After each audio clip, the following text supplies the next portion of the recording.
अध्याय 31। रेशा, स्टेनलेस दानमुटली और मैं गुफा के एक मधुकोष जैसे द्वार पर एक दूसरे के साथ आराम फरमा रहे थे। एक दूसरे को चूमने और नाक रगड़ने के बाद जो बेहद प्यारा लग रहा था, हम दीवार से नीचे उतर गए। क्या तुम्हें लगता है कि इनमें से कोई सुरंग कहीं और जाती है? मैंने टिली से पूछा जब वह मेरे कंधे पर लेटी हुई थी और मैंने उसके बालों में हाथ फेरा। टिली ने उस सुरंग में झांका जिसमें हम लेटे हुए थे और फिर बोलने से पहले दूसरी ओर देखा। प्रत्येक सुरंग केवल 15 मीटर गहरी है और उसमें ऐसे छेद हैं जो इस प्रकार दिखते हैं जैसे वे अन्य सुरंगों तक जाते हो। सचमुच, तुम इतना अच्छी तरह देख सकते हो। हम जिस जगह पर हैं उसका अंत तो मैं देख ही नहीं पा रहा हूँ। मैंने आश्चर्य से कहा, खैर ऐसा इसलिए है क्योंकि मैं एक बिल्लीकिन हूँ। हाँ पता है। टिली ने अपना चेहरा मेरी गर्दन में छिपा लिया और उसके कान और मूंछें मेरे चेहरे पर गुदगुदी कर रही थी जिससे मुझे हंसी आ रही थी। ठीक है, हमें उठकर चारों ओर देखना चाहिए। मुझे भी लगता है कि हमें वापस जाकर लड़कियों का हालचाल जानना चाहिए। मुझे इस छोटी सी देर के लिए तुम्हारी बिजली चालू करने की चिंता है, मैंने टिली से कहा और उससे दूर हट गया। मुझे लगता है आप सही हैं, टिली ने मुंह बनाते हुए कहा जब मैंने उसे उठने में मदद की। जब हम गुफा के मध्य की ओर जा रहे थे तो मैंने उसके सिर पर थपथपाया और उससे पूछा, क्या तुम्हें कोई खुला रास्ता दिखाई दे रहा है? टिली ने इधर उधर देखा और फिर सुरंग के बाईं ओर इशारा किया जो उनके आगे थी। हम दोनों लुमिमोस की हल्की हरी चमक में लगभग 15 मिनट तक उसी दिशा में चलते रहे। वह चमकती हुई चीज मानो किसी राक्षसी कालकोठरी की पहचान बन गई हो। सुरंग के अंत में एक छोटा सा कमरा था जो लुमिमोस और एक तांबे के संदूक से भरा था। हम दोनों संदूक के पास पहुंचे लेकिन मैं रुक गया और टिली को उसकी ओर धकेल दिया। वह हैरान परेशान चेहरे के साथ मेरी ओर मुड़ी। उसका प्यारा सा चेहरा देखकर मेरे चेहरे पर मुस्कान आ गई। मैंने पूछा, आपको कितने खजाने के बक्से खोलने हैं? ठीक है, कोई नहीं, लेकिन टिली ने बहस करने की कोशिश की लेकिन मैंने अपना हाथ ऊपर उठा दिया। कृपया किट्टी, मैं चाहता हूँ कि इसमें जो कुछ भी है वह सब तुम्हें मिल जाए। ये केवल एक कांसे का संदूक है इसलिए इसके अंदर बहुत सारी चीजें नहीं होनी चाहिए, इसलिए इसे तोड़ना मुश्किल होगा। जब मैंने टिली को वह प्यारा नाम दिया तो मैंने देखा कि उसके कान और पूंछ हिल रहे थे, लेकिन मेरे तर्क ने भी उसे जीतने में मदद की। ठीक है डार्लिंग, अगर तुम जिद करो, अगर मुझे कुछ अच्छा मिल जाए तो तुम्हें उत्साहित होना ही होगा। टिली ने हंसते हुए मुझे दिया हुआ अपना प्यारा सा नाम इस्तेमाल किया और संदूक की ओर मुड़ी। रुको, मैंने दौड़ते हुए उसकी ओर बढ़ते हुए कहा, मेरे पास मेरा निस्वार्थ नायक कौशल है, इसलिए यदि मैं तुम्हें संदूक खोलने में मदद करूं तो तुम्हें कुछ बेहतर पाने का बेहतर मौका मिलेगा। बस अपना हाथ मेरे हाथ के ऊपर रख दो। यह एक अच्छा विचार है, लेकिन जब टिली ने छाती पर मेरे हाथ के ऊपर अपना हाथ रखा तो एक बैंगनी स्क्रीन पर चमकती हुई टेक्स्ट दिखाई दी और मैंने टिली को मेरे बगल में आश्चर्य से हंसते हुए सुना। विशेष संबंध इवेंट से विशेष जोड़ 8 कनेक्टेड रिलेशनशिप बोनस प्रत्येक भागीदार के लिए यादृच्छिक महाकाव्य आइटम पुरस्कार। हमारे सामने रखी छाती हिलने लगी और रंगों का बहुरूपदर्शक बन गई। हम दोनों पीछे हट गए और एक दूसरे को देखने लगे। क्या तुम्हें वह संदेश मिला? मैंने हिंसक छाती के ऊपर से टिली को जोर से पुकारा जो मुझसे 1 मीटर से अधिक दूर नहीं थी। जवाब में वह बड़ी मुस्कान के साथ मुझे अपने तीखे दांत दिखाती हुई मेरे पास आए और मेरा हाथ पकड़कर मेरे करीब आ गई। अब हम जुड़ गए हैं, टिली ने मेरी बाह को सहलाते हुए मुझसे कहा। यही सब तुमने पढ़ा? मैंने क्रोधित होने का प्रयास किया लेकिन टिली ने मेरे गल को चूमा और फिर मुझे वापस खींचकर उस सफेद खजाने के संदूक के पास ले गई। मुझे आश्चर्य है कि तुम्हें क्या मिलेगा। मैंने सोचा मुझे इसे खोलने में मदद करो क्योंकि इसे साथ मिलकर खोलने का विचार तुम्हारा ही था। टिली ने मुझ पर आधा आरोप लगाते हुए हंसते हुए कहा। मैं उसे खोलने में मदद करने के लिए आगे झुका लेकिन जैसे ही हम दोनों ने उसे फिर से छुआ वह कागज के टुकड़ों से भरकर फट गया। हम दोनों पीछे हट गए लेकिन फिर साथ में हंसने लगे। तभी 2 बैंगनी रंग के डिब्बे दिखाई दिए जिनके ऊपर मोटे अक्षरों में लिखा था, यादृच्छिक फ्यूजन प्रकार उपकरण। इससे पहले कि हम दोनों में से कोई भी यह सोच पाता कि इन सबका क्या मतलब है, बक्से स्लॉट मशीनों की तरह घूमने लगे। तस्वीरें इतनी तेजी से गुजरी कि मैं देख नहीं पाया, लेकिन मैं सोच रहा था कि क्या टिली अपनी बेहतर नजर से कुछ पहचान पाएगी। अचानक दोनों बक्से एक के बाद एक रुक गए और एक तेज आवाज हुई। थनका हम दोनों बक्सों में लगी तस्वीरों को देखने के लिए साथ साथ आगे बढ़े। टिली की तरफ एक विशाल हथौड़े की तस्वीर थी जिसके एक तरफ घुमावदार कील और दूसरी तरफ चपटा सिरा था। दिलचस्प बात यह थी कि कील के सफेद सिरे को छोड़कर वह चांदी का था। मुझे लगता है कि यह तुम्हें सूट करता है, मैंने टिली के सिर पर थपथपाते हुए और उसके कानों की ओर देखते हुए कहा। जब टिली ने तैरते हुए डिब्बे को छुआ तो एक विशालकाय 2 मीटर ऊंचा चांदी का हथौड़ा दिखाई दिया। मैं देखता ही रह गया जब टिली ने बड़ी सहजता से उसे हवा से उठा लिया और कुछ कदम पीछे हटकर अपने नए खिलौने को आजमाने के लिए मुड़ गई। मैं पीछे हट गया ताकि टिली को थोड़ी जगह मिल सके और वह अपने नए हथौड़े को डंडे की तरह घुमा रही थी। जब टिली मजे कर रही थी मैं अपने डिब्बे के पास गया और जो चीज मुझे मिली थी उसे गौर से देखा। डिब्बे में एक चांदी की ढाल की तस्वीर थी। धातु की प्लेटें एक दूसरे पर चढ़ी हुई थी और मानो आपस में गुंथी हुई हो, इसलिए मैंने उसे निकालकर और करीब से देखने का फैसला किया। मैंने डिब्बे को छुआ और एक चिकने चांदी के ब्रेसलेट जैसा कुछ उसमें से गिर पड़ा। मैंने उसे अजीब तरह से पकड़ा, थोड़ा हैरान होकर उसे देखा क्योंकि मुझे लगा कि मैं किसी तरह की ढाल की उम्मीद कर रहा था। मैंने अपनी आंख के कोने से टिली को 10 मीटर चौड़े कमरे में उछलते हुए देखा और उसने भी मजाक करते हुए उस अजीब धातु के ब्रेसलेट को पहन लिया।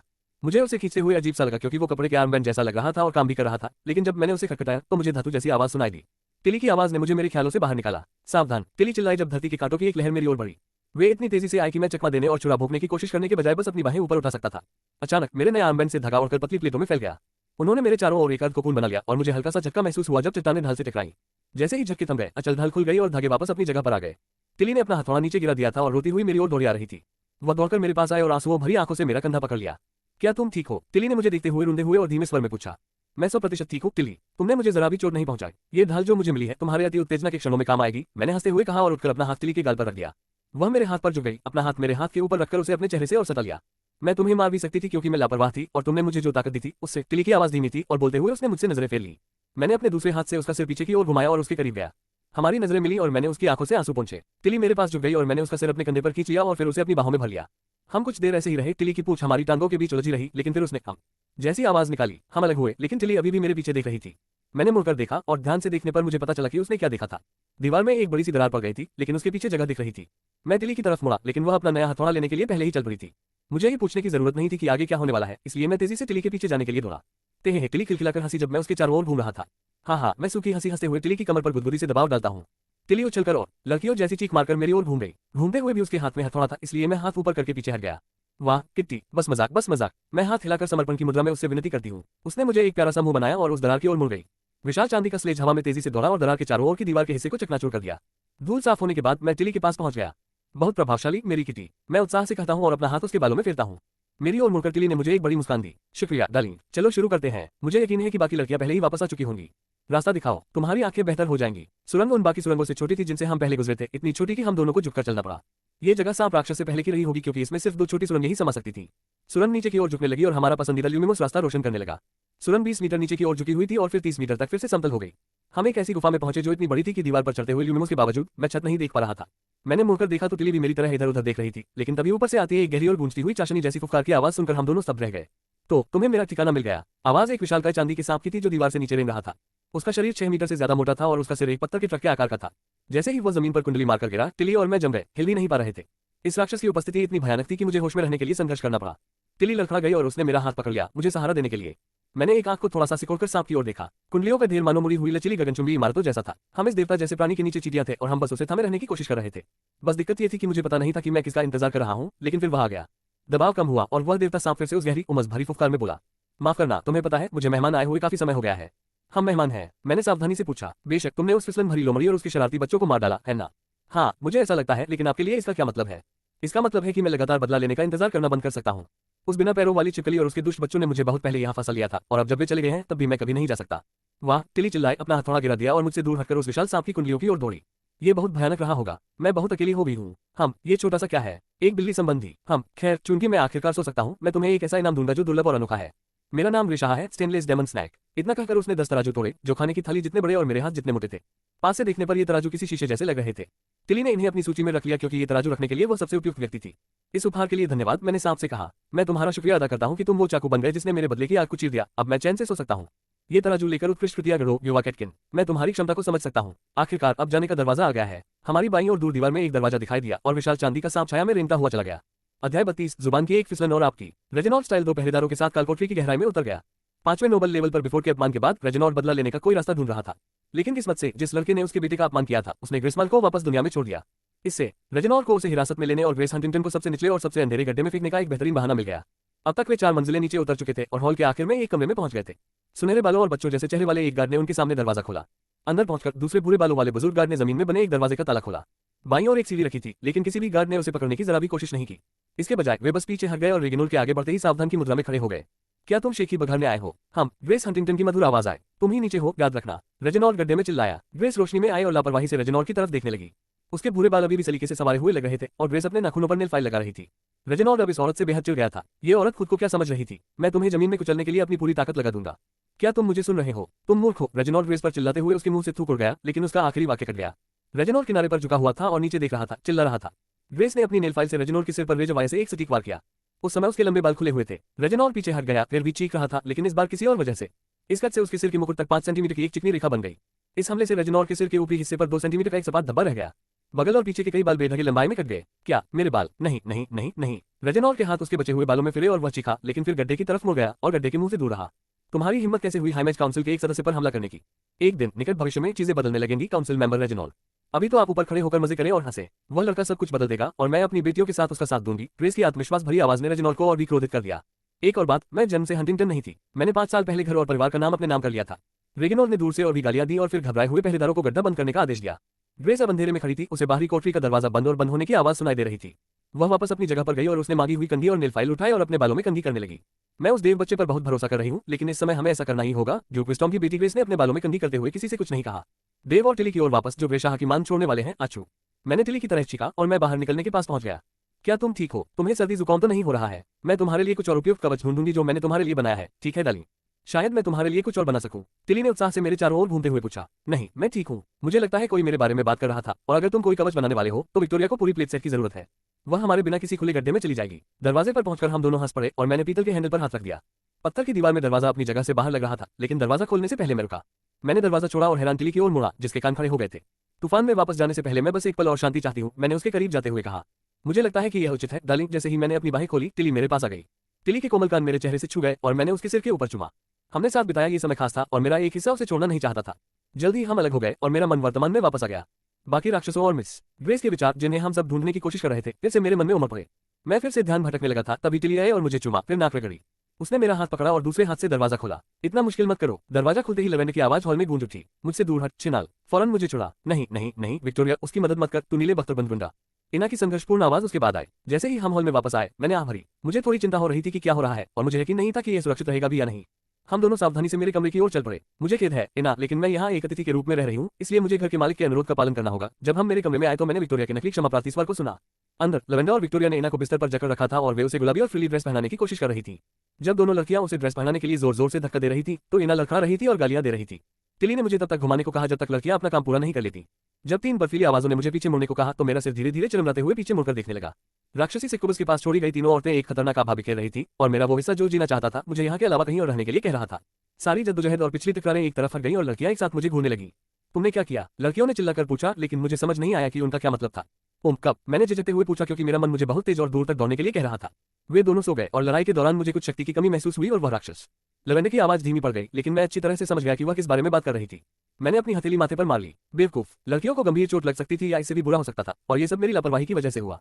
मुझे पता था कि ऐसा कुछ हो सकता है, लेकिन फिर भी मैंने ऐसा किया। मैं घुटनों के बल गिर पड़ा और अपने सिर को हाथों में जकड़ लिया।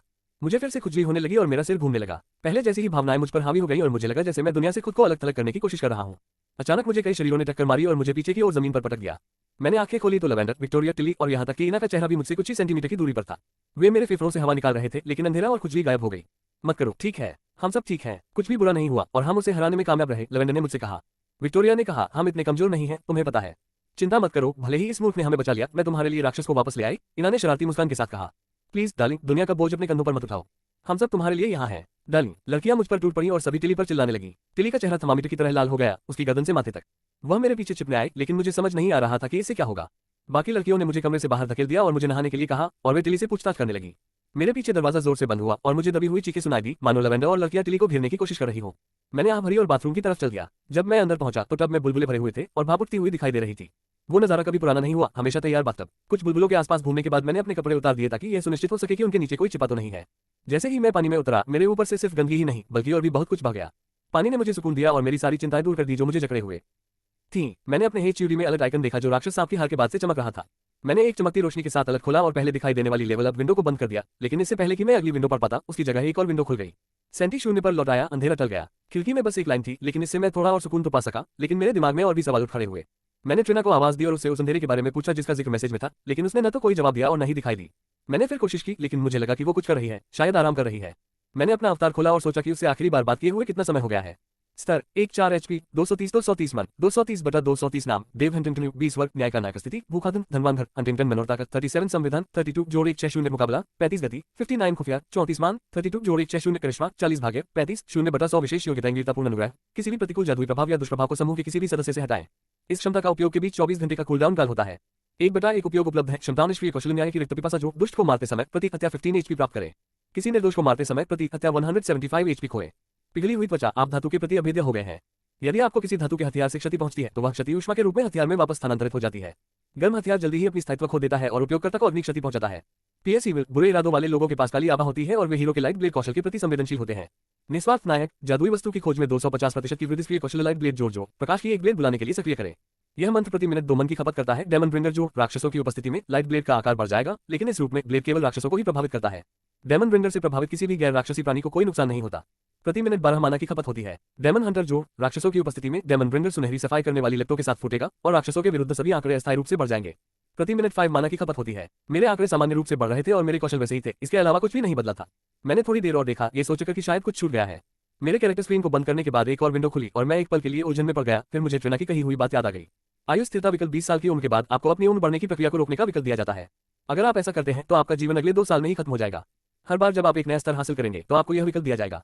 मैंने खिड़की बंद कर ली और पानी में आंखें तक डूब गया। मुझे अभी भी कई महीनों में आगे बढ़ना था, इसलिए जो कुछ भी हो रहा था उसे देखते हुए मेरे सिर पर कोई घड़ी लगाने की जरूरत नहीं थी। मैं अभी आंखें बंद करने ही वाला था कि बाथरूम का दरवाजा इतनी जोर से खुला कि मुझे लगा कि कहीं गिर न जाए। विक्टोरिया और इना हाथ पर हाथ रखे दरवाजे पर खड़ी थी। देव, मैं पानी के नीचे डूब गया। अध्याय 33। एक क्षतिग्रस्त देव। मैंने अपनी सांसें जितनी देर तक रोके रखी। मैं अभी उन दोनों लड़कियों को पानी और बुलबुलों के बीच एक दूसरे की बाहों में लिपटे हुए देख सकता था, जिनका वहां से जाने का कोई इरादा नहीं था। मैं पानी से बाहर निकला हांफते हुए। मैं कोई आवारा कुत्ता नहीं हूं जिसे तुमने सड़क से उठा लिया हो, तुम्हें पता है। विक्टोरिया ने अपनी बाहें खोल दी थी और अब वह मेरी तरफ उंगली हिलाते हुए पोज दे रही थी। मैं इस बयान से पूरी तरह उलझन में पड़ गया और जब मैंने इना की तरफ देखा तो न जाने क्यों उसने अपनी नई ड्रेस में वही पोज बना रखा था। मुझे मानना पड़ा कि इससे इना अपनी असली अंधेरे महिला जैसी लग रही थी। विक्टोरिया ने शायद इना को मेरी नजरों से देख लिया होगा क्योंकि मेरे सिर पर साबुन की टिकिया बाल बाल बच गई थी। वाह, तुम इतने गुस्से में क्यों हो विक? नाम छोटा करने से वह थोड़ी शांत हुई और बोलने से पहले विक्टोरिया ने गहरी सांस ली। लवेंडर और टिली दोनों ने आपके और मेरे साथ अकेले समय बिताया है। ये बेवकूफी कहना चाह रहा है कि जब हम राक्षस कुतिया की मांद में गए तो हम दोनों को सपने देखने के लिए मजबूर किया गया। सपने? मेरे चेहरे का रंग तुरंत उड़ गया। मैं तेजी से उठा और लड़कियों की तरफ दौड़ा। अभी भी पानी टपक रहा था। मैंने विक्टोरिया का चेहरा पकड़ा और उसकी आंखों में देखा। उसकी आंखों में कुछ भी खाली या बेरुखी नहीं दिख रही थी, लेकिन तभी मैंने देखा कि उसका चेहरा एक भयावह लाल रंग में बदल गया था और मुझे एना के हकलाने की आवाज सुनाई दे रही थी जो कुछ समझ से परे था। मैंने एना की तरफ देखा और वो भी लाल रंग की हो गई थी और उसका हाथ मेरी तरफ इशारा कर रहा था। नहीं रुकिए एक मिनट, उसकी उंगली नीचे की तरफ मेरी तरफ इशारा कर रही थी।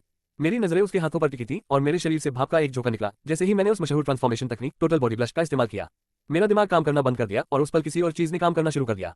मैं तो बस एक मुसाफिर था सफर के लिए। मेरे शरीर में बस कुछ ही सहज विचार थे और वो विचार मुझे चुपने को कह रहे थे। मैं मुड़ा और टब में कूद पड़ा मानो कोई डॉल्फिन समुद्र पर भाला चलाने को तैयार हो, लेकिन यह 1.5 मीटर गहरा बाथटब था। देव, विक्टोरिया और इना की पुकार आखिरी चीज थी जो मैंने सुनी इससे पहले कि मेरा सिर बाथटब के तल से टकराया। तीसरे व्यक्ति के दृश्य में परिवर्तन। लवेंडर और टिली ने देव का सामना करने के लिए लड़कियों को छोड़ने का फैसला किया था।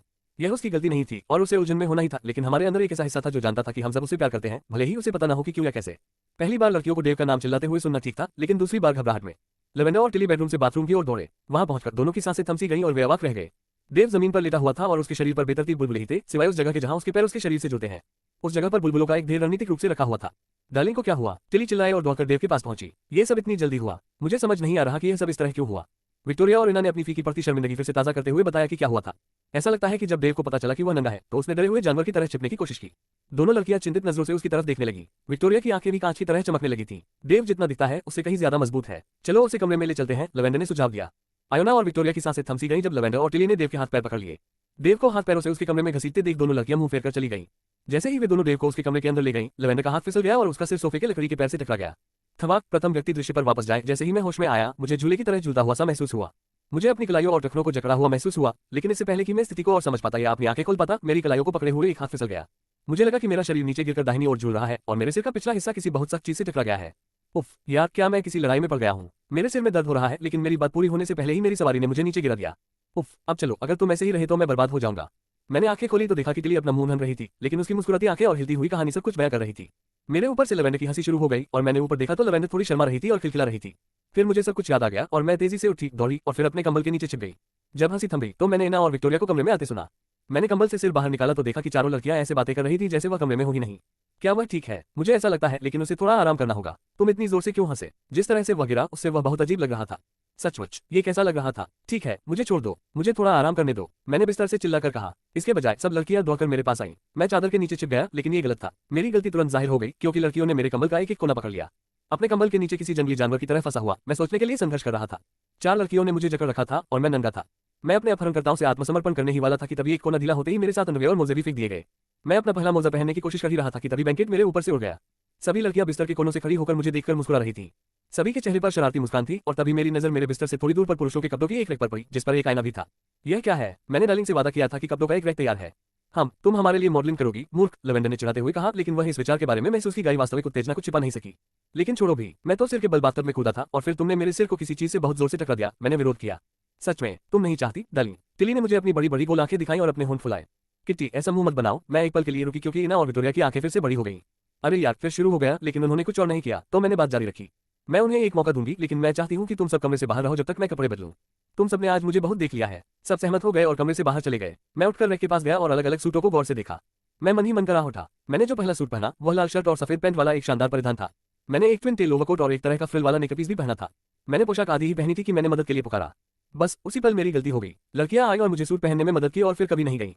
15 से ज्यादा अलग अलग आउटफिट्स ट्राई करने के बाद आखिरकार हम सब मेरे लिए एक नया लुक चुनने पर राजी हो गई। ज्यादातर मैं बस इसलिए मान गई क्योंकि वे सब इस पर सहमत थी और मेरा सिर जोर जोर से धड़कने लगा था। आखिरकार मैंने काली शर्ट और पैंट पहन ली। मुझे पता है कि यह कितना बड़ा बदलाव है। मैंने मन ही मन खुद का मजाक उड़ाया जब मैंने अपने लाल कोट को देखा। अगर मेरे पास छोटे गोल धूप के चश्मे होते और मैं अपने बाल खड़े कर पाता तो मैं किसी एनिमे के किसी खास मुख्य किरदार जैसा दिखता जो मेरे पिछले जन्म के किसी वांछित व्यक्ति के बारे में होता। मैं आखिरकार लड़कियों को कमरे से बाहर निकालने में कामयाब रही, लेकिन टिली सबसे आखिर में निकली और मैं उसके पीछे पीछे दरवाजे तक गई। मैंने उसे कपड़े दिए थे ताकि वह मेरे कवच को उनमें फिट कर सके। कमरे से बाहर जाने से पहले टिली मेरी ओर मुड़ी। आज मैंने बहुत अच्छा समय बिताया। मुझे उम्मीद है कि हम फिर से ऐसा कर पाएंगे, टिली ने मुस्कुराते हुए कहा और एक चुंबन के लिए झुकी, लेकिन मैंने उसे अपनी बाहों में लेकर एक गहरा चुंबन साझा करके उसे आश्चर्यचकित कर दिया। शुभ रात्रि मिस किट्टी। गुड नाइट मेरी डार्लिंग। अध्याय 34 द्वंद्ववादियों का आंसू। राक्षस ड्रैगन नेमिकोरामस का सामना करने से पहले हम सबने सामान इकट्ठा करने का फैसला किया। लड़कियों ने हमारे समूहों का भी फैसला किया, जिससे इना नाराज हो गई। टिली और लवेंडर इना को मास्टर डार्बन की लोहार की दुकान पर ले गए, जबकि विक्टोरिया और मैं दूसरी अनोखी जादुई चीजें ढूंढने निकल पड़े जो हमारी मदद कर सके विक्टोरिया आज बिल्कुल अलग लग रही थी। उसका नीला कवच गायब था और उसके तांबे जैसे बाल कंधों तक लटक रहे थे, जो उसके खूबसूरत चेहरे को ढंक रहे थे।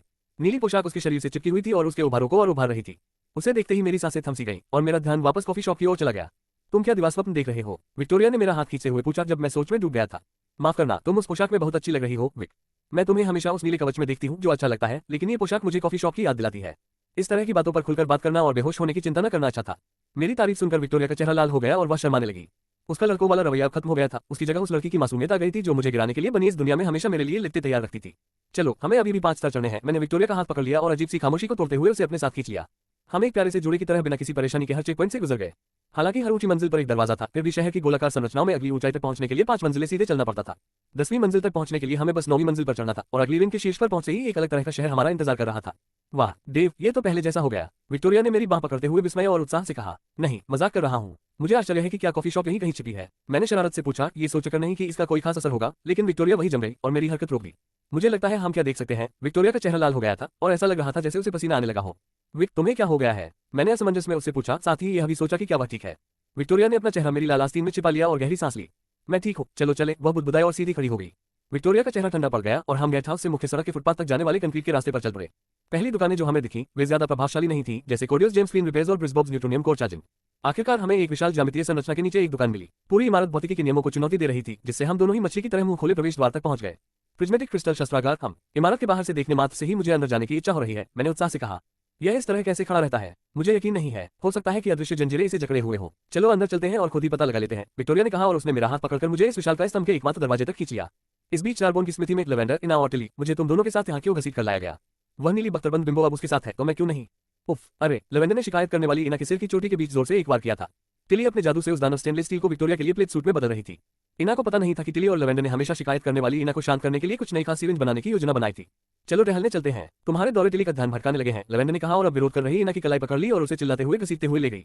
मुझे छोड़ दो, बैंगनी बालों वाली गाय। टिली उनके जाते ही हंस पड़ी और उसका मालिक डार्बन बोला, तुम्हारा सेट बहुत अच्छा है, वहाँ एक दोस्त है। मुझे उम्मीद है कि तुम उनका बहुत ख्याल रखोगी और वे भी तुम्हारा ख्याल रखेंगे, है ना? अब तुम अलग लग रही हो, है ना? वो लड़का तो वाकई कुछ खास है ना? लगता है वो तुम्हें भी नहीं बदल रहा। जब डार्बन ने देव का जिक्र किया तो टिली का चेहरा लाल हो गया, जिससे वह जोर से हंस पड़ा और उसने टिली के कंधे पर थपथपाया। बस चलते रहो और अपना सर्वश्रेष्ठ करो, है ना मेरी लड़की? लेवेंडर द्वारा इना को घसीटते हुए, तुम्हें क्या हो गया है जानवर औरत? तुम इतनी ताकतवर क्यों हो? इना ने शिकायत करते हुए लेवेंडर को पीछे घसीटा। यह आसान होगा यदि आप बस चले। हाँ, ये गाड़ी मेरे लिए मुफ्त यात्रा है और यह पहली आखिरी बार नहीं है जब मुझे इस रास्ते से ले जाया जाएगा। मेरे पास तो मजबूत एड़ियां भी हैं। मुझे तो ये भी नहीं पता कि मैं ये क्यों कर रहा हूँ। तुम कितने शरारती हो और तुम मुझसे बड़े हो, इसलिए तुम्हें ही मेरा इलाज करना चाहिए। ट्रीट। हम, तुम क्या बात कर रही हो औरत? इना के शब्द तभी रुक गए जब लेवेंडर रुक गई और उसने उसका हाथ छोड़ दिया जिसे वह घसीट रही थी। इना जमीन पर धपक की आवाज के साथ गिरी और कराह उठी। वह उछलकर उठी और लेवेंडर को घूरने लगी। यहाँ थे, लेवेंडर ने हरे और पीले रंग में रंगी एक लहर के आकार की दुकान की ओर इशारा किया। ऊपर दिए गए साइन पर लिखा है, जेली जेम्स जेलाटो। क्यों? इना केवल इतना ही कह सकी, बस अंदर आ जाओ। दोनों लहर जैसी दुकान में चले गए और माता स्लाइम किंग काउंटर के पीछे खड़ी हो गई। दुकान में 3 मेजें और एक आकार का काउंटर था जिसके पीछे दही वाली आइसक्रीम छिपी थी। लेवेंडर ने इस अवरोध का इस्तेमाल देखा क्योंकि उसे इना को गिलास से दूर खींचना था, इससे पहले कि वह उस पर लाल गिरा दे। मैं आपके और आपकी बेटी के लिए क्या ला सकता हूँ मिस? मैं अनानास खाऊंगी और तुम क्या लोगी प्रिय? लेवेंडर ने चीनी पर हाथ रखा और सिरके की एक बूंद के साथ आखिरी शब्द कहा और इना फटने को तैयार दिखी। स्ट्रॉबेरी और इसे डबल बनाओ। इना अंदर से उबल रही थी, लेकिन जेलाटो का विचार बदला लेने से ज्यादा आकर्षक था। एक डबल। ओह हाँ, मेरी छोटी मिस डार्लिंग को जो चाहिए वो दो। ओह हाँ, फिर मैं भी चीनी के कोन में चॉकलेट नाना का डबल स्कूप खाऊंगा, मेरी बूढ़ी और जीर्ण माँ।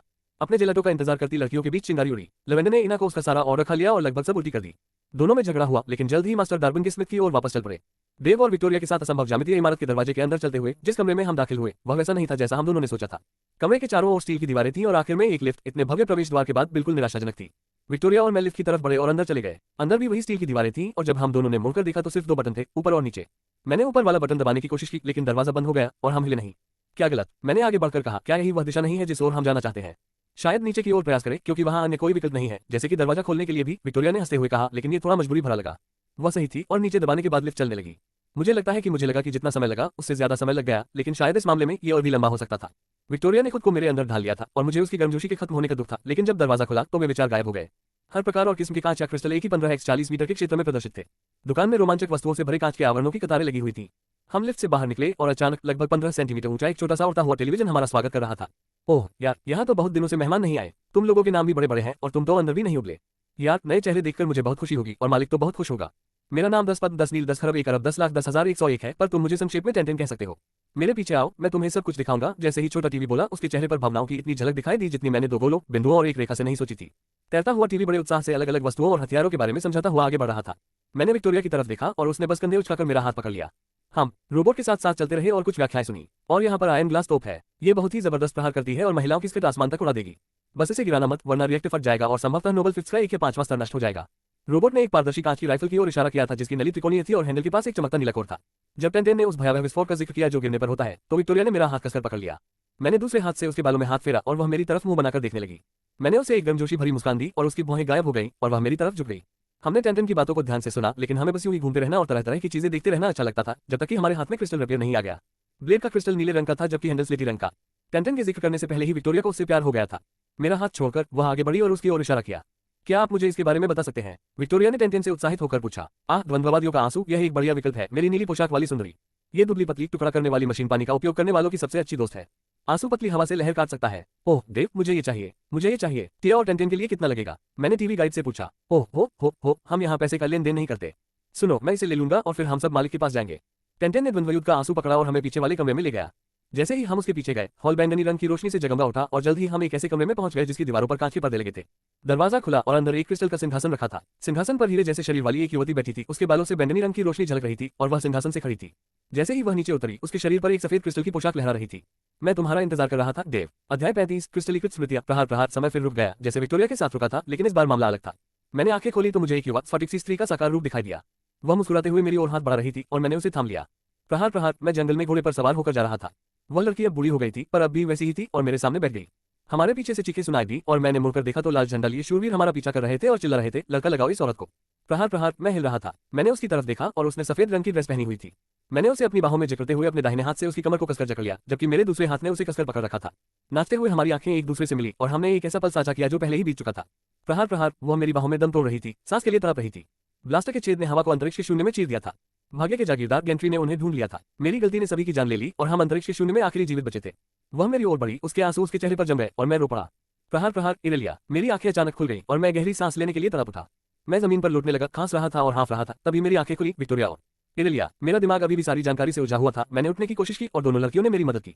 क्या तुम ठीक हो, देव? विक्टोरिया ने मुझे खड़े होने में मदद करते हुए मुझसे पूछा। मुझे लगता है, मैं अपना सिर और विक्टोरिया का हाथ थामते हुए कहता हूँ, फिर उस लड़की इरेलिया के क्रिस्टलीकृत रूप को देखता हूँ। लगता है कोई और जान पहचान वाली आ गई है। मैं कितनी देर से बाहर था? करीब 5 मिनट। क्या तुम जानते हो मैं कौन हूँ? इरेलिया ने थोड़ा पीछे हटते हुए मुझसे पूछा। मैं उसे देखने के लिए रुका और फिर इरेलिया की ओर बढ़ा, उसका हाथ थाम लिया। मैंने उसकी भरी आंखों में देखा। हमारे पीछे टेंटेन और विक्टोरिया असमंजस में फड़फड़ा रहे थे, दोनों अलग अलग कारणों से चिंगारियां छोड़ रहे थे। मुझे याद है तुम्हारा हाथ बढ़ाना, भाग जाना, नृत्य और जैसे ही मैंने उसके गाल की आश्चर्यजनक रूप से चिकनी और मुलायम सतह को छुआ, मेरी आवाज धीमी हो गई। कम से कम इतना तो है तुम्हारे पास, इरेलिया ने पीछे हटते हुए कहा। लगता है हम में से कुछ लोग हमेशा उसके साथ चिपके रहेंगे। आखिरी हिस्सा मेरे कंधे के ऊपर से देखते हुए कहा। ठीक है गुरु, आपको इस तलवार से अलग होने के लिए क्या करना होगा? क्या आप इसे ले सकते हैं यदि आप मुझे बताएं कि आप भाग्य और उससे जुड़े दानव के बारे में क्या करने की योजना बना रहे हैं? ग्रासमाल। वह बिफोर के साथ मिल गया। हाँ, जहां तक मेरे लोगों को पता है, सिर्फ उसके घर की दुष्टात्माओं को ही छोड़ा गया है। उसने दुष्टात्माओं को अपने साथ रखने के लिए खतरनाक लोगों को इकट्ठा किया है। तुम इसके बारे में क्या करने की योजना बना रहे हो? हमारे घर में सिर्फ एक ही राक्षस बचा है जिसके भागने की संभावना है।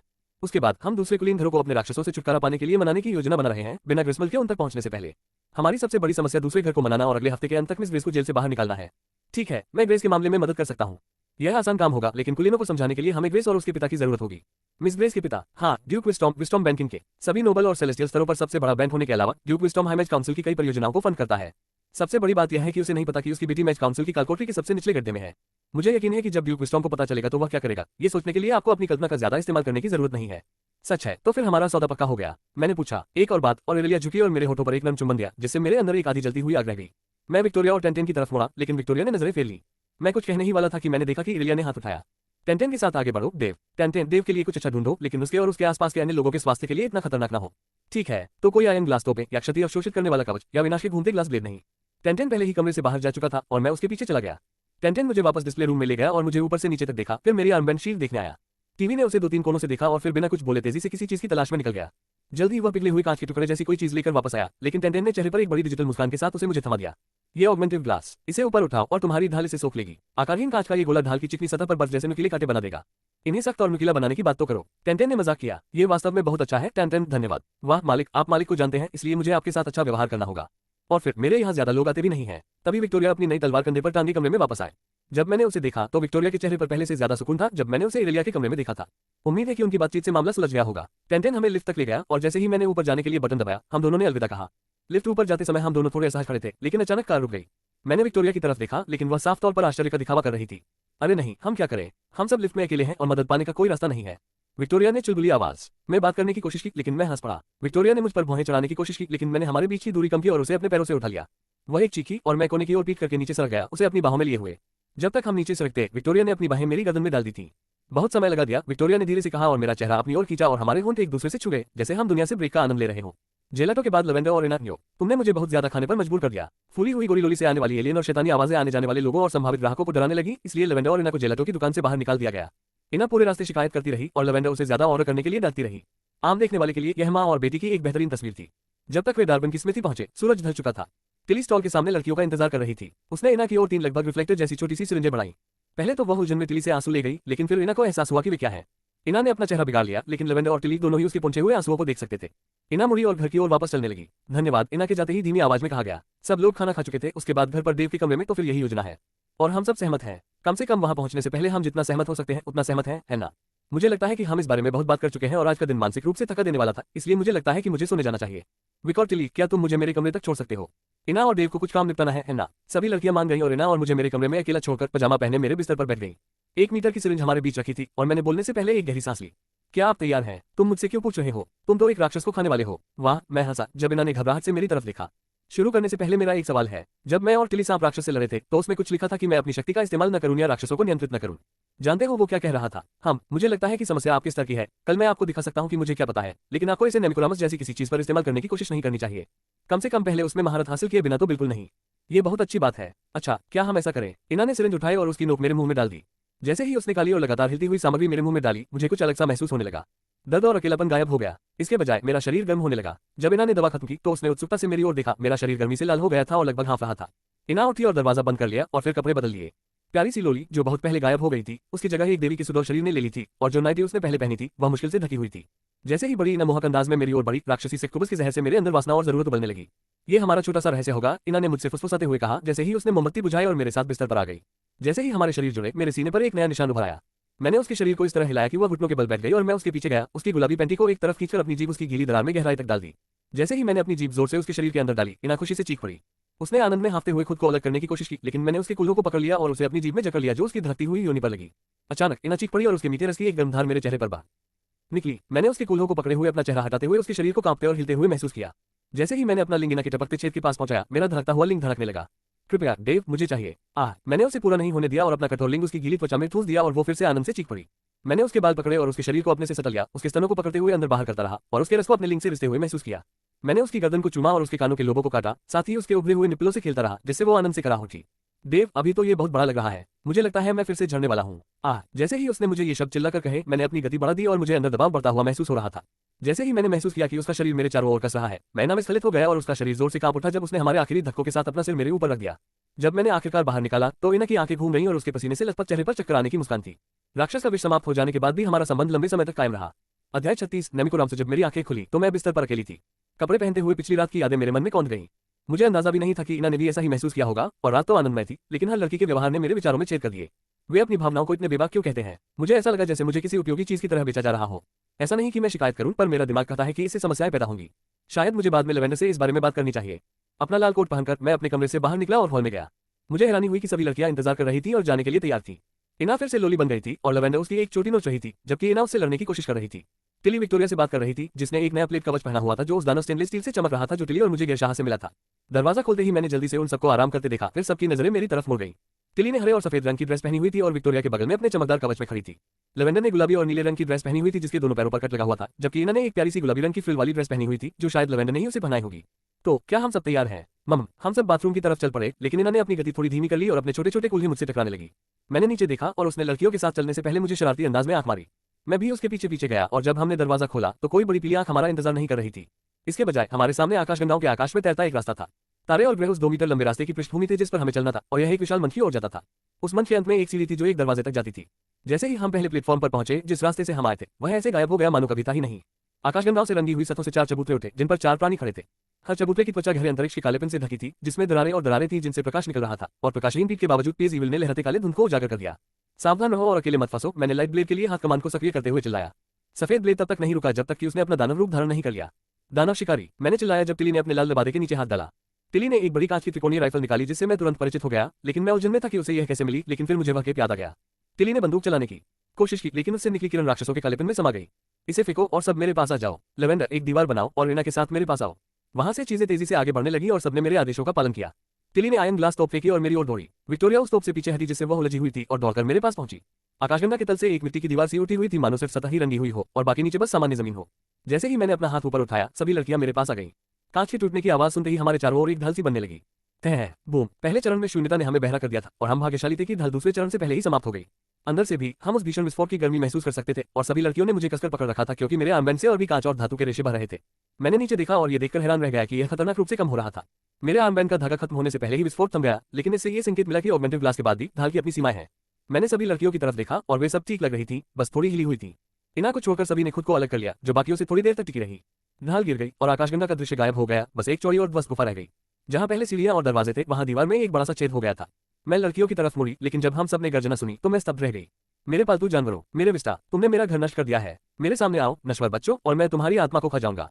एक बहुत क्रोधित नेमिकोरामस की गहरी ड्रैकोनिक आवाज गरजी। तुम्हें क्या लगता है अगर हम यहीं इंतजार करेंगे तो वह क्या करेगा? मैंने लड़कियों से मजाकिया लहजे में पूछा, लेकिन इतनी ऊंची आवाज में कि उनकी आवाज सुनी जा सके।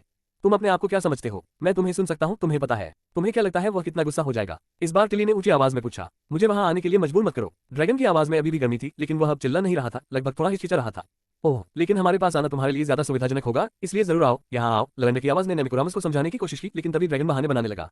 बुरे बहाने। देखिए, मेरे बालों के लिए बाद में अपॉइंटमेंट है, इसलिए आपके लिए अंदर आना अधिक सुविधाजनक होगा। क्या ये बड़ा डरावना ड्रैगन अपनी गुफा से बाहर नहीं निकल सकता? विक्टोरिया ने चिल्लाते हुए कहा। नहीं नहीं नहीं, देखो, मुझे बाहर की हवा पसंद नहीं है।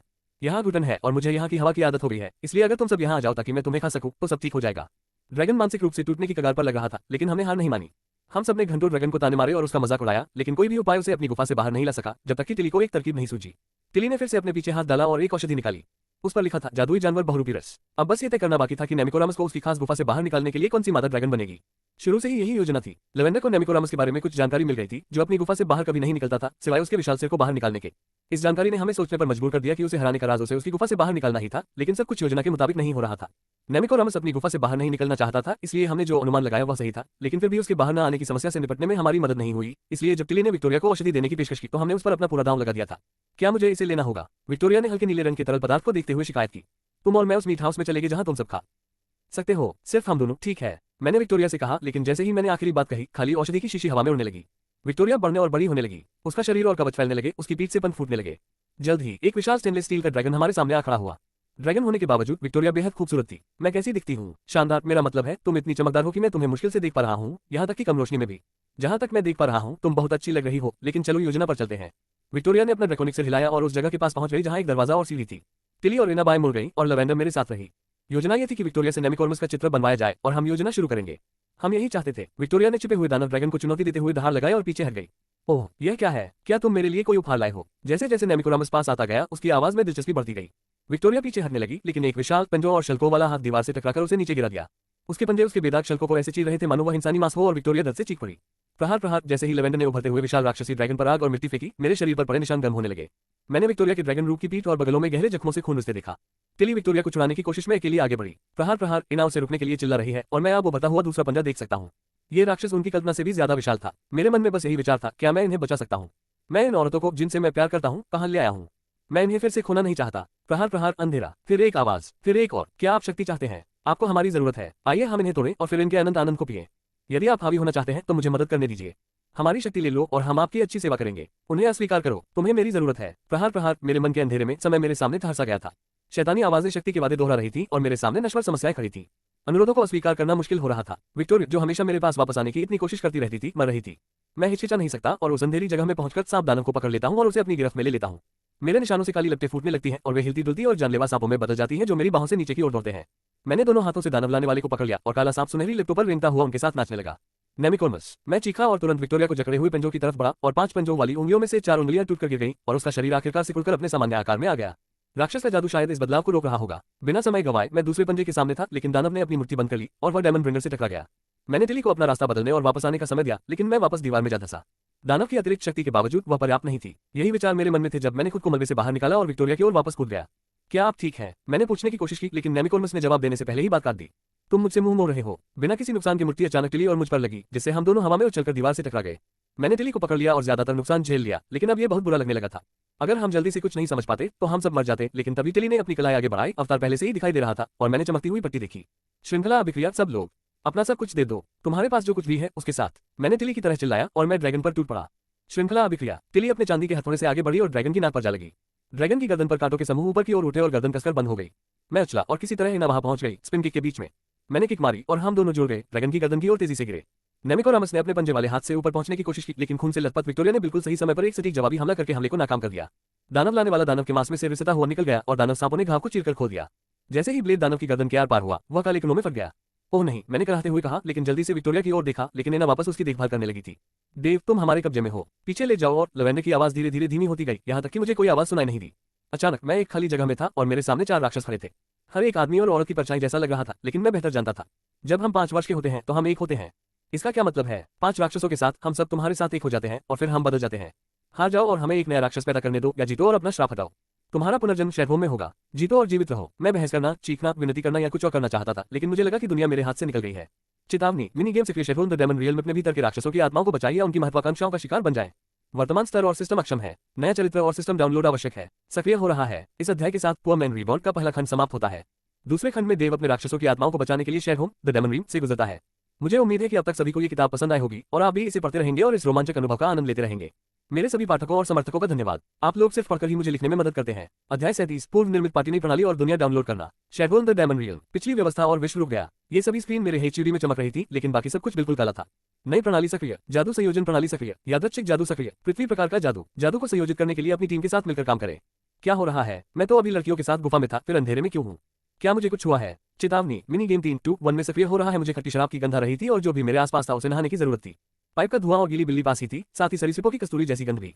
मैंने अपना सिर हाथों से छुड़ाया और आंखें खोली। मेरे सामने, जिस बार के सामने मैं बैठा था, उसके पीछे एक सांवले और चौड़े कंधों वाला एल्फ खड़ा था। उसने मुझे हैरान परेशान नजरों से देखते हुए अपना गिलास सुखाया। कर्मन है ना? नाम मेरे दिमाग में सही लग रहा है, इसलिए मैं उस तरफ मुड़ गया जहां से बिल्ली की गंध आ रही थी। देव, तुम्हें क्या हुआ है? मेरी नजर उस गंध और आवाज के स्रोत पर पड़ी। मैंने पूरी कोशिश की कि मेरे बिल्कुल पास बैठी 6 आंखों वाली बाघ की महिला पर कोई प्रतिक्रिया न हो।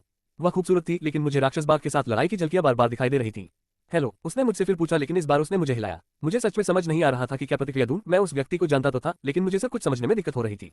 अब मेरे आसपास और भी लोग इकट्ठा हो रहे थे, सबके रूप रंग अलग अलग थे, लेकिन साथ ही परिचित भी थे। तुमने उसके साथ क्या किया, साशा? भूरे बालों से चमगादड़ के पंख निकलते हुए एक सुडौल मादा ने मेरे बिल्ली के बच्चे पर आरोप लगाया। उसने एक फॉर्म फिटिंग ड्रेस पहनी थी जिससे उसका शरीर तो साफ दिख रहा था, लेकिन उसकी पीठ पर लटकी बड़ी तलवार छिप नहीं पा रही थी। लाल बाल और आंखें मेरी आंखों से मिल गईं और उसने मुझे एक हल्की सी मुस्कान दी। मैक्सिन, हमारी विंड यूजर और ग्रुप की मोहिनी, पार्टी की वो सदस्य जो दूसरी लड़कियों के बीच सबसे ज्यादा परेशानी खड़ी कर सकती है। साशा ने शिकायत करते हुए कहा, मैंने कुछ नहीं किया। साशा हमारी लाइट यूजर थी जो डाइवर्जन और लाइट बेस्ड अटैक में माहिर थी। मैदान पर रहते हुए वो हमेशा मेरे पास रहती थी और मुझे सपोर्ट देती थी। साशा कभी कभी थोड़ी नासमझ भी हो सकती थी, लेकिन जब हमें उसकी सबसे ज्यादा जरूरत होती थी तो वह हम सबके लिए हमेशा मौजूद रहती थी। मुझे लगता है मैं ठीक हूँ। मैंने शायद ज्यादा पी लिया है। क्या तुम्हें यकीन है? मैं तुम्हें ठीक करने के लिए अपने जादू का इस्तेमाल कर सकता हूँ। मिस मिकाटो और सर किरण, जब तक मैं चोटों की जांच करूं, कृपया लीडर देव को दबाए रखें। कृपया देव का विरोध न करें। अरे नहीं, यह जमीनी मत्स्यांगना जिल थी, हमारी जल उपयोगी और उपचारक। जरूरतमंद हो या न हो, हर किसी की मदद के लिए हमेशा मौजूद रहती है। जिल की गलती उसकी अति और दूसरों को अपनी सेवा में जबरदस्ती करने की इच्छा में है। खास तौर पर ये 2 मूर्ख, मिकोटा और काइरीना। दिमाग अभी भी धुंधला था, दोनों ने मुझे जोर से नीचे गिरा दिया और मेरे फेफड़ों से हवा निकल गई। काइरीना एक यौन रूप से भ्रमित अग्नि प्रयोग करने वाली ड्रैगन थी जिसे आत्मविश्वास की कमी थी। उसकी तुलना में डाक प्रयोग करने वाली मिकोटा को जिल से लगाव था और वह उसकी योजनाओं के साथ एक अंधविश्वास के साथ चलती थी जो उनके बीच आने पर खतरनाक हो सकता था। बाद में जिल की जांच के बाद मैं यौन उत्पीड़न की शिकायत दर्ज कराने से बच चुक गया और आखिरकार मुझे जाने दिया गया। मेरे सभी साथियों से अच्छी तरह पूछताछ के बाद उन्होंने मुझे थोड़ी जगह दी और हमें अपनी पार्टी के हिसाब से एक मेज मिल गई। मेरी कम याददाश्त के अनुसार हम यहाँ एक मंदिर की खोज करने आए हैं जिसमें गहराई में 5 आत्माएं निवास करती हैं। किंवदंती के अनुसार ये आत्माएं उपयोगकर्ता को इस लोक से ऊपर जाने में मदद करेगी और पिछली गलतियों को क्षमा कर दिया जाएगा। शायद यही वह जगह होगी जहां बहुत सारे नियम तोड़ने वाले खिलाड़ी जाते हैं। शायद वे चिंगारी के कुछ हिस्से का इस्तेमाल हर दुनिया के दुष्ट जीवों को शक्ति प्रदान करने के लिए करते हैं। अभी बहुत कुछ है। क्या योजना सिर्फ मंदिर के खंडहरों के आसपास देखने की है? किरण ने अपने शूरवीर रूप में पूछा। नहीं, हमें पहले जानकारी इकट्ठा करनी होगी, साशा ने तर्क दिया। मैक्सिन ने सुझाव दिया, क्यों न कुछ धन कमाने का प्रयास किया जाए। रुको, हमारे पास फिर से कितने पैसे हैं? मैक्सिन, क्या पैसे रखना तुम्हारा काम नहीं है? हमारी जेब से जो पैसे आते हैं वे कितने हैं? हमारे पास पे और कमरे का भुगतान करने के लिए पर्याप्त पैसा है और फिर हमारे पास लगभग 2 पन्ना चिप्स बचेंगे। मैक्सिन ने अपने पैसे के बैग में लगभग चढ़ने के बाद कहा। मैंने आह भरी। एक बार फिर टूटकर मैंने मन ही मन नाटक करने की कोशिश की कि मैं हैरान हूँ, लेकिन मैंने लड़कियों की तरफ सिर्फ सिर हिलाया। हालांकि मैक्सिन की बात सही थी, क्योंकि 6 लोगों को खाना खिलाना था। हमें तलाश करने के लिए पैसों की जरूरत थी। मैंने लड़कियों की तरफ देखा और याद करने की कोशिश की कि सुराग ढूंढने में कौन सबसे अच्छा है। तभी साशा बोली, चलो आज इस बारे में ज्यादा चिंता नहीं करते। मैंने सुबह ही हमारे लिए एक काम तय कर दिया है जिससे हमें और काम मिलेंगे। लगभग 1 हफ्ते में हम डायमंड खंडहर में प्रवेश कर पाएंगे। ये किस तरह का काम है? मैंने साशा से संदेह से पूछा। साशा ने सचमुच मुझसे मुंह मोड़ लिया और सीटी बजाने लगी। इससे मुझे कल का भरोसा नहीं रहा और मैंने आह भरते हुए अपना चेहरा हाथों में छिपा लिया। बाकी लड़कियां मुझ पर खिलखिलाकर हंसने लगी और जब मैं उठी तो मुझे समझ आया कि मैंने अपना चेहरा इस तरह क्यों झुका लिया था। देव, चिंता मत करो, हम सब जानते हैं कि साशा थोड़ी अपरंपरागत है, लेकिन वह 3 कदम आगे देख सकती है, इसलिए हमें उस पर भरोसा करना ही होगा। मैक्सिन मुस्कुराए, हमेशा साशा के उद्यम का समर्थन करती थी क्योंकि वे अभी भी अच्छा वेतन देते थे। फिर भी अक्सर मुझे सबसे खराब काम मिलता था और लड़कियां मुझे देखती रहती थी। हाँ, मैक्सी, तुम हर बार मुझे अच्छा महसूस कराने के लिए ऐसा कहते हो। मैं हंसती हूँ। खाना खाने के बाद हम सब अपने अपने कमरों की ओर चल पड़े, लेकिन वहां पहुंचकर मुझे हैरानी हुई। जिन 6 जगहों के बारे में मैंने सोचा था कि हम वहां पहुंच गए हैं, उनमें से एक ही जगह निकली। मैं सोच रहा था कि बारटेंडर बार बार मुझे देखकर मुस्कुरा क्यों रहा था और चुपके से अंगूठा ऊपर करके इशारा क्यों कर रहा था। कमरे में 2 बिस्तर थे और मालिक ने हमें दोनों बिस्तरों के बीच सोने के लिए एक कंबल का रोल लाकर दिया था। मैं पहले बिस्तर पर जिल के बगल में सो गया, इसलिए हमें काइरीना और मिकोटा को एक साथ उस बिस्तर पर लिटाना पड़ा और फिर महिला बिस्तर पर लिटा दिया ताकि दूसरे बिस्तर पर सुबह कोई सरप्राइज न हो। साशा और मैक्सिन ने फर्श पर सोने का फैसला किया और कुछ ही मिनटों में सब सो गए। मैं फिर से बिल्ली की गंध से जाग गया, जितना होना चाहिए था उससे कहीं ज्यादा पास। मुझे अपने अंदर दुखे हुए बालों का एहसास हुआ जो मेरे कंबल का हिस्सा नहीं था। जैसे ही मैंने आंखें खोली, साशा की 6 बंद आंखें मेरे सामने थीं और उनके नीचे एक प्यारी सी मुस्कान। मेरे मन में एक सवाल उठा कि जिल कहाँ चली गई, लेकिन मैंने देखा कि उसका एक पैर अभी भी आधा बिस्तर पर था। साशा ने उसे नीचे खींच लिया होगा और उसके ऊपर रेंगने लगी होगी। जिल कितनी गहरी नींद में सोई होगी। मैंने देखा कि मिकोटा बिस्तर पर अकेली करवटें बदल रही थी और मैक्सिन कमरे की सिंगल चेयर पर बैठी अपने बालों में कंघी कर रही थी। मैंने हिलने की कोशिश की, लेकिन तभी मुझे उसी जगह से तेज चुभन और गर्म पानी की धार महसूस हुई। मैंने देखा और एक घूंट लिया। साशा ने अपनी बाह मेरे ऊपर डाल दी थी और अपने पंजे जैसे हाथ मेरी बाहों पर रख दिए थे। उस हाथ के पंजे अब बड़े हुए थे जो कंबल और आस्तीन को और अब मेरे शरीर को भी चीर रहे थे। खून के कुछ धब्बे मेरी कमीज पर पड़ रहे थे और मैं मैक्सिन को निराशा से देख रहा था। मेरी तरफ मत देखो, तुम्हें पता है साशा हर बार ऐसा करती है। लगता है तुम वो चेन मेल शर्ट भूल गए हो जो उसके पिता ने तुम्हें उसे खरीदते समय दी थी। मैक्सिन ने ये सब बातें सामान्य ज्ञान की तरह समझाई। उसे खरीदा क्या? मुझे ऐसी किसी चीज की याद क्यों नहीं है? मैंने इन बातों पर सोचा और उस याद को ढूंढने के लिए अपने मन में झांकने की कोशिश की। आंशिक रूप से मुझे पता था कि यह मेरा असली शरीर या यादें नहीं थी, लेकिन मुझे लग रहा था कि यह महत्वपूर्ण होना चाहिए था। मैंने उसे खरीदा। मैं इस विषय पर बात करने को लेकर असमंजस में था, इसलिए मैंने निर्णय लिया कि उनसे सीधे बात करना ही सबसे अच्छा होगा। ठीक है, तुमने उसके पिता को उसके लिए पैसे दिए थे, है ना? मैं तब वहां नहीं था, लेकिन जिल ने मुझे यही बताया था। हाँ, मुझे लगता है अब मुझे कुछ याद आ रहा है। मेरा सिर थोड़ा सा चकरा रहा है, लेकिन मैंने बात करना बंद कर दिया क्योंकि मेरा दिमाग कहीं और भटक रहा था। अध्याय 38 से रदा शताब यादें मेरे सामने आ रही थी। मैं जिल के साथ पेड़ों की तरफ जा रहा था। हम अभी एक छोटे से कस्बे से निकले थे जो जंगल जैसे जंगल के बाहरी इलाके में था। हमें पता चला कि अंदर एक व्यक्ति प्रकाश का प्रयोग कर रहा है, इसलिए हम आगे बढ़े। जिल और मैंने उस व्यक्ति को ढूंढने में 3 दिन और रात बिता दिए, लेकिन अंततः वह हमें मिल ही गया। रास्ता भटकने के बाद साशा हमें ढूंढ लाए। हम दोनों बैठकर सोच रहे थे कि आगे क्या करना है। तभी एक सफेद बाघिन मादा पेड़ के पीछे से निकली। उसने चमड़े की स्कर्ट और टॉप पहना हुआ था, लेकिन उसकी 6 आंखों ने मेरा ध्यान खींचा। तुम दोनों मेरे जंगल में गोल गोल क्यों घूम रहे हो? तुम बहुत शोर मचाते हो और हमारे खाने को डराकर भगा देते हो, जिससे मेरे परिवार के लिए खाना ढूंढना मुश्किल हो जाता है। बात यह है कि हम आपके परिवार की तलाश कर रहे हैं। मैंने लाइट उपयोगकर्ता को ढूंढने के कारणों के बारे में बताया। बाघिन ने बाहरी तौर पर पहचान का कोई संकेत नहीं दिया, लेकिन उसने सोचा कि हम कोई खतरा नहीं है और हमें अपने परिवार से मिलवाने ले गई। लड़की ने एक रास्ता दिखाया जिस पर चलते हुए हम एक बड़े गोलाकार रास्ते पर पहुंचे जो बांस से बना था और बड़े बड़े पत्तों से ढका हुआ था। ना फुनतिग्रा में आपका स्वागत है, यह मेरा पारिवारिक घर है। तुम्हारी यह छोटी सी जगह बहुत अच्छी है। मैंने लापरवाही से टिप्पणी करने की कोशिश की, लेकिन मुझे एक चाह आंखों वाली तिरछी नजर मिली जिससे मैं असहज महसूस करने लगा, इसलिए मैंने अपना जबड़ा भींच लिया। साशा अंदर चली गई थी और हमें गुस्से भरी आवाजें सुनाई दी और फिर अंदर से एक जोरदार थप्पड़ की आवाज आई। किसी शरीर की जमीन से टकराने और फिर पैर पटकने की आवाज धीरे धीरे आती रही जब तक कि दरवाजा खुल नहीं गया। एक लंबा चौड़ा टाइगर आदमी बाहर निकला। उसके पीछे 2 लड़के भी थे जो देखने में थोड़े ही वयस्क लग रहे थे। तो तुम ही वह मूर्ख हो जो हमारा खाना छीन रहा है। मार डालो इन्हें लड़कों। विशालकाय 4 आंखों वाला नारंगी और काला बाघ बुर्राया। 4 आंखें और नारंगी काली धारियों वाला। हम जिन लड़कों को उसने हमें मारने के लिए बुलाया था वे पहले ही जिल के पानी के जादू में लिपटे हुए थे और आंशिक रूप से गला घोट चुके थे। उनकी भी 4 आंखें थीं और वही नारंगी और काली धारियों वाला फर। मुझे एक पैटर्न नजर आने लगा था और पहले हुई बहस और थप्पड़ की बातें समझ में आने लगी थी। तुम किसका इंतजार कर रहे हो? बेकार के बच्चे बनना बंद करो और अरे ये सब बंद करो। तुम क्या सोच रहे हो कि तुम क्या कर रहे हो? सबसे बड़ा बाघ परिवार संघर्ष कर रहा था क्योंकि कीचड़ उसके पैरों पर चढ़ गया था और उसके पल को सीमित कर रहा था। मैं यहाँ एक कारण से आया हूँ। मैं चाहता हूँ कि आपकी बेटी मेरी पार्टी में शामिल हो। मैं उसकी मदद के लिए आपको मुआवजा देने को तैयार हूँ। आखिरी हिस्सा बोलते हुए मैंने पारदर्शी कांच के चिप से भरा एक बड़ा बैग निकाला। जिल उस समय चौंक गई थी क्योंकि हमारे पास लगभग इतने ही चिप्स थे, लेकिन मैं उसके मना करने का जोखिम नहीं उठा सकती थी। हमें इस बात का पूरा अंदाजा नहीं था कि अंदर और कितने चिप्स हैं और जिल से कीचड़ हटाने में मदद लेने के बाद अगर और प्रतिद्वंद्वी आ गए तो हमारी हालत खराब हो जाएगी। मैंने बैग उस बड़े बाघ जाति को थमा दिया और उस पर लगे कीचड़ को भी छोड़ दिया। वह कड़ा बाघ एक पल के लिए तो ऐसा लगा जैसे मुझ पर हमला करने की कोशिश करेगा, लेकिन उसने मेरा दिया हुआ बैग ले लिया। हीरे के टुकड़ों से भरा बैग खोलते ही उस आदमी की आंखें फटी की फटी रह गई।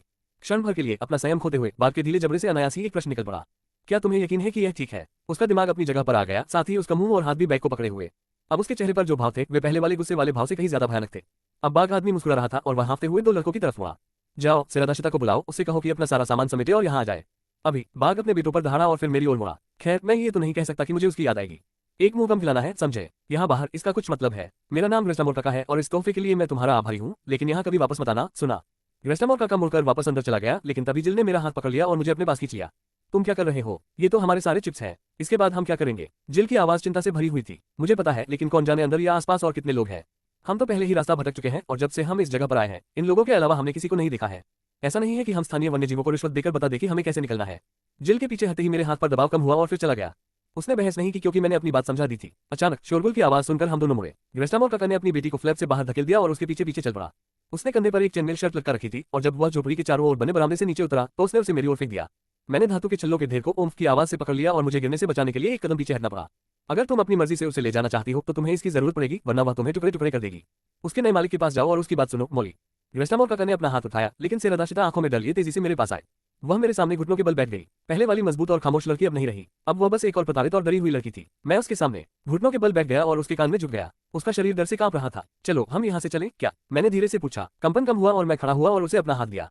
झिझकते हुए उसने हाथ बढ़ाया और मेरा हाथ थाम लिया। जैसे ही मैंने उसे ऊपर खींचा, उसके पंजे मेरे हाथ में गिर गए, लेकिन मैंने अपनी पूरी एकाग्रता से अपना भाव बदलने की कोशिश की। जब सेरादाशिता ने मेरा हाथ छोड़ा और उसके पंजे पीछे हट गए, तो मैंने अनजाने में ही राहत की सांस छोड़ दी। सेरादाशिता ने पहले घबराहट और फिर डर से मेरी तरफ देखा और एक कदम पीछे हट गई। जिल मेरे पास आए और उसने खून से लथपथ हाथ पकड़ लिया, जबकि मैंने सेरादाशिता का हाथ पकड़ लिया, इससे पहले कि वह और पीछे हट पाती। कोई बात नहीं, मैं ठीक हूँ। मुझे जरा भी एहसास नहीं हुआ। तुमने मुझे चोट नहीं पहुंचाई और मैं तुम्हें चोट नहीं पहुंचाऊंगा। अब चीजें बदल जाएंगी, इसलिए तुम्हें अब डरने की जरूरत नहीं है। जैसे ही मैंने बात की, जिल ने अपने जल जादू से उस जगह को ठीक कर दिया जहां सेरादाशिता के पंजे चुभ गए थे। ये सुनकर सेरादाशिता की आंखें चौड़ी हो गईं और मुझे लगा कि उसके शरीर का कुछ तनाव कम हो गया है। जब मैंने ऊपर देखा तो ग्रेस्टाम और काका पहले ही अंदर जा चुका था। हम वहां से चले गए और कभी पीछे मुड़कर नहीं देखा। फिर थोड़ी देर चलने के बाद हम रुक गए और मैं सेरादाशिता की ओर मुड़ा। सेरादाशिता, हम क्या तुम्हारा कोई और नाम था जिससे तुम्हारे दोस्त तुम्हें बुलाते? दोस्त नहीं ओम, मेरे पिता मुझे मौली कहते थे। लेकिन सेरादाशिता की आवाज धीमी पड़ गई जब उसने जमीन की ओर देखा। नहीं, ऐसा नहीं चलेगा। अब से हम तुम्हारा परिवार होंगे, इसलिए तुम्हें ऐसा नाम चाहिए जो बोलने में आसान हो। जिल ने मुझे धक्का देकर रास्ते से हटा दिया और सेरादाशिता को एक गर्मजोशी भरी मुस्कान दी। उसने सेरादाशिता के दोनों पंजे जैसे हाथ अपने हाथों में लिए और उसकी आंखों में देखते हुए डरी हुई बागिन से धीरे से बात की।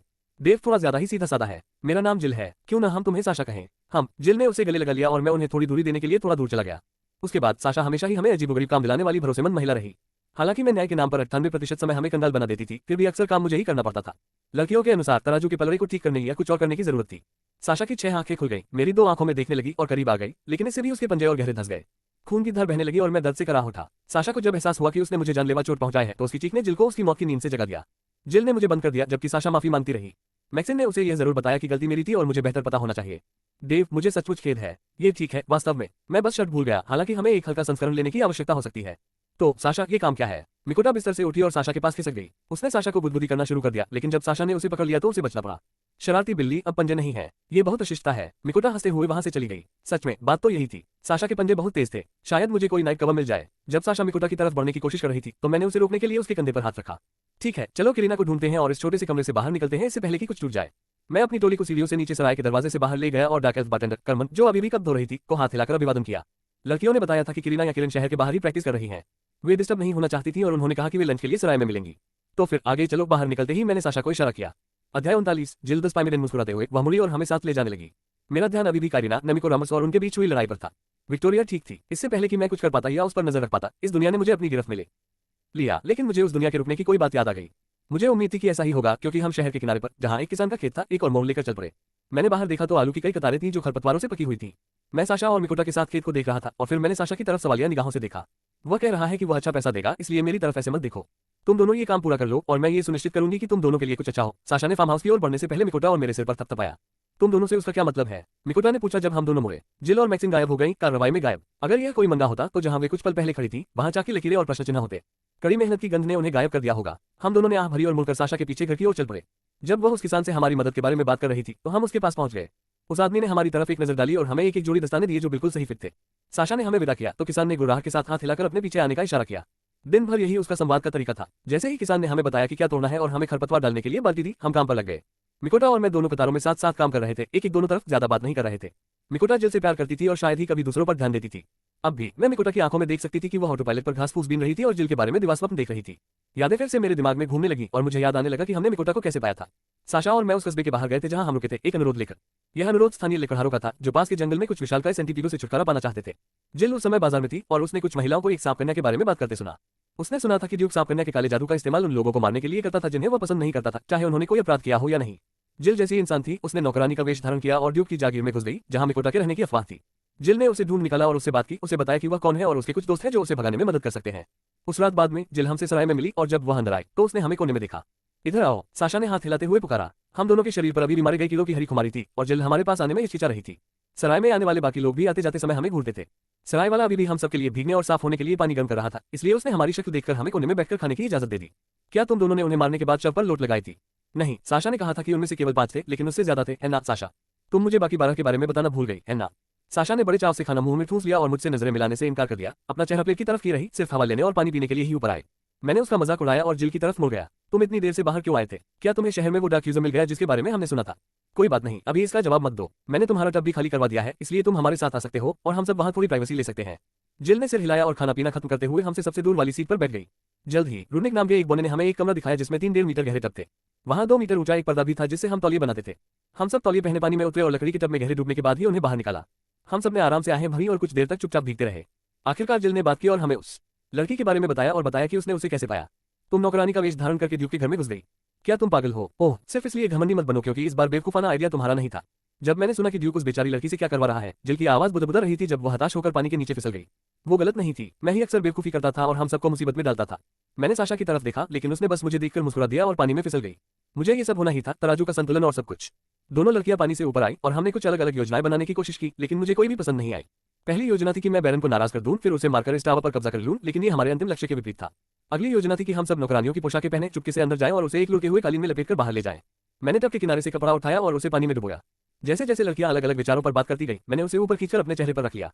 थोड़ी देर बाद लड़कियां बाहर निकल गई और मैंने कुछ देर और पानी में भीगने का फैसला किया। मुझे लगा कि मैंने उन्हें जाते हुए सुन लिया है, लेकिन अचानक मुझे लगा कि एक चिकना ठंडा शरीर मेरे साथ टब में सरक रहा है। मैंने अपने चेहरे पर से कपड़ा हटाने की कोशिश की लेकिन जिल के शल्कदार हाथ के स्पष्ट एहसास ने मुझे रोक दिया। मैंने अपनी गर्दन पर उसके होंठ महसूस किए और मेरा हाथ हट गया। जब उसके होंठ मेरे कान तक पहुंचे तो वह फुसफुसाए, इतनी जल्दी क्या है? सुबह हमने इस मिकोटा से बाहर निकलने की कोशिश करने का फैसला किया लेकिन ड्यूक अभी एक समस्या बना हुआ था। अगर हम बच भी जाते तो भी वह हमारे पीछे पड़ जाता। तो हमारी असली समस्या ये थी कि ड्यूक को कैसे मारे और कैसे बच निकले या कोई और रास्ता निकाले।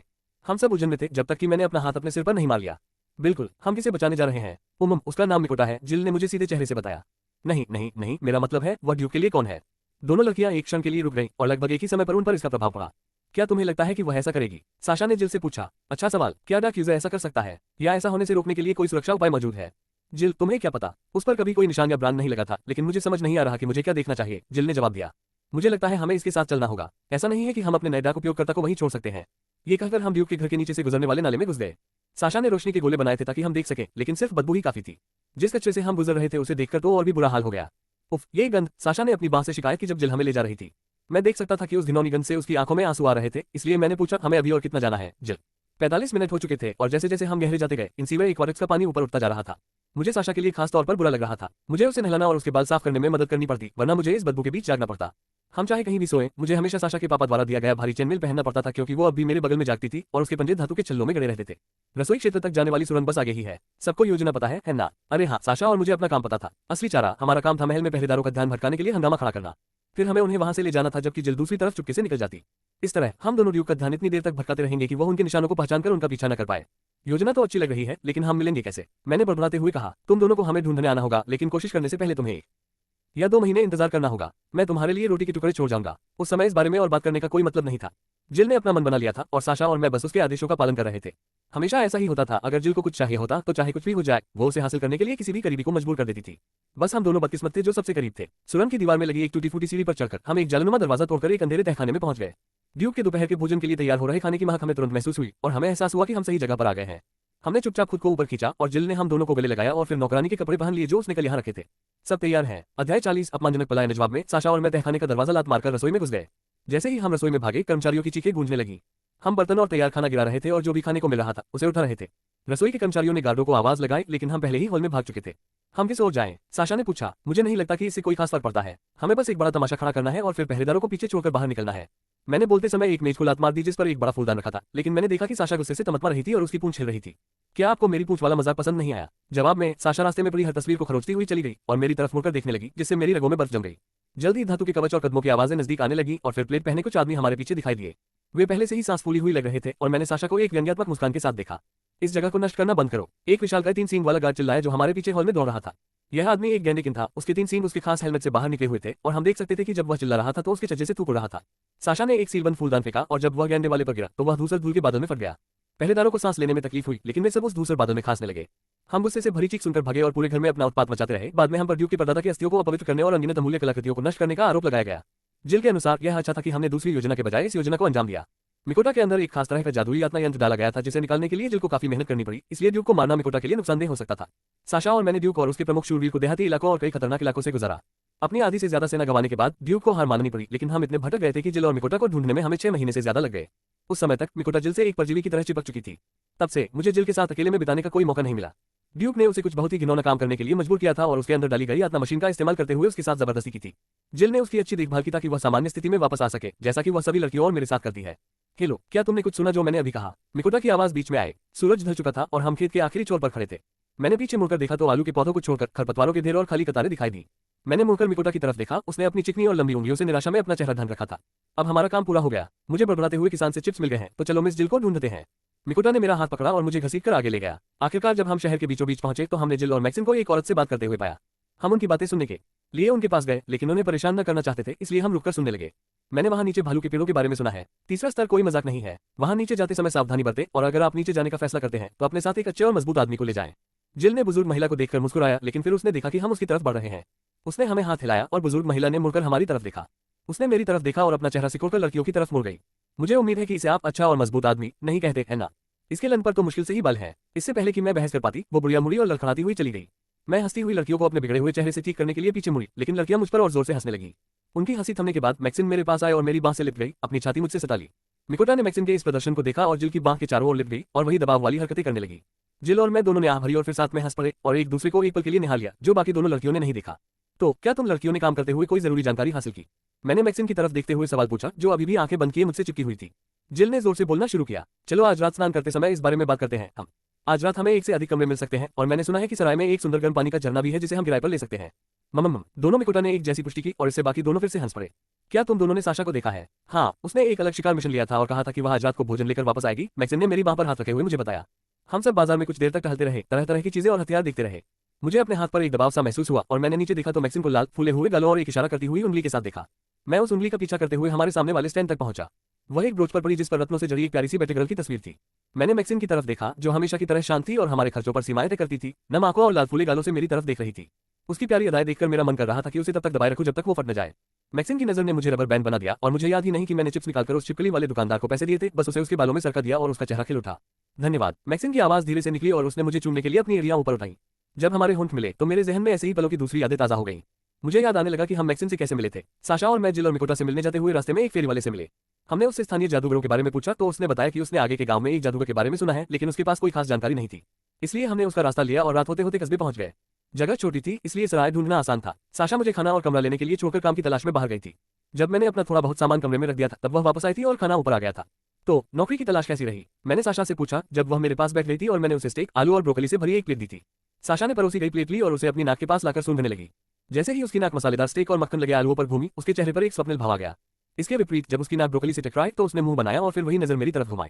वाह, मैंने इसे वहां नहीं रखा। अगर तुम चाहो तो इसे मेरी प्लेट में रख दो और मैं तुम्हें अपना आधा स्टेक दे दूंगा, ठीक है? साशा के चेहरे पर जब वो संतुष्ट थी तो उसका उग्र भाव पिघलकर उसके प्यारे चेहरे में बदल गया। मैंने राहत की सांस ली, अपना स्टेक काटा और फिर उसकी प्लेट में रखे ब्रोकली के 3 डंठलों के बदले आधा स्टेक रख दिया। जब उसने खाना शुरू किया तो साशा ने मुझे काम समझाया। शहर में एक नीलामी घर है जो काफी लोकप्रिय है और वे चाहते हैं कि हम सुबह कुछ वैगनों को उतार दें। ये तो काफी सरल लगता है। मैंने खाना खत्म करने के बाद कहा, फिर पूछा आपने क्या सुना? साशा की उंगली ने मुझे काट दिया क्योंकि उसने मांस का आखिरी टुकड़ा खाया और फिर कहा, कल देखेंगे, चलो पहले सो जाते हैं। अपनी शर्ट मत भूलना।